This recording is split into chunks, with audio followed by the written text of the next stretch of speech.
এবার আসছি অ্যালার্জির টাইপসে। ফার্স্ট হচ্ছে ফুড অ্যালার্জি। ফুড অ্যালার্জি মানে বিভিন্ন রকম খাবার থেকে অ্যালার্জি। একটু আগে বলেছি এটা পার্সন টু পার্সন ভ্যারি করে।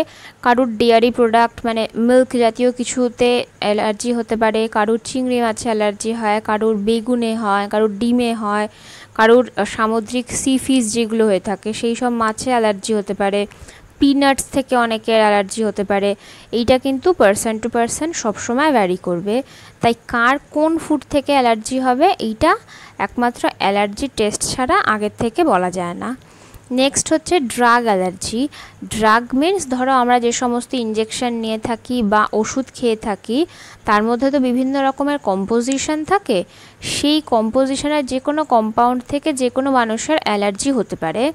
এই জন্য অনেক সময় ডাক্তাররা কী করেন যে অ্যালার্জি টেস্ট করে দেন মেডিসিন প্রেসক্রাইব করেন। ইনসেক্ট স্টিং অ্যালার্জি, অর্থাৎ কোনো ধরো ওটা পোকামাকড় কামড়ালো, কিছুক্ষণের মধ্যে আমি দেখলাম যে হাতের একটা জায়গায় কামড়েছিল কিন্তু সেই জায়গাটাতে তো র্যাশ বেরিয়েইছে, সারা বডিতেও র্যাশ বেরিয়ে গেল।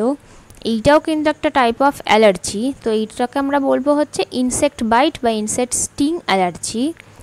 ল্যাটেক্স অ্যালার্জি হয়। ল্যাটেক্স অ্যালার্জি সবচেয়ে ভালো এক্সাম্পল হচ্ছে দেখবে যারা ল্যাটেক্সের গ্লাভস ইউজ করেন, যারা মেডিকেল পার্সন, ধরো নার্স বা যে সার্জেন্ট হন যিনি অপারেশন করেন যিনি, তাদের সবসময় এই ল্যাটেক্সের গ্লাভসগুলো পরে থাকতে হয়।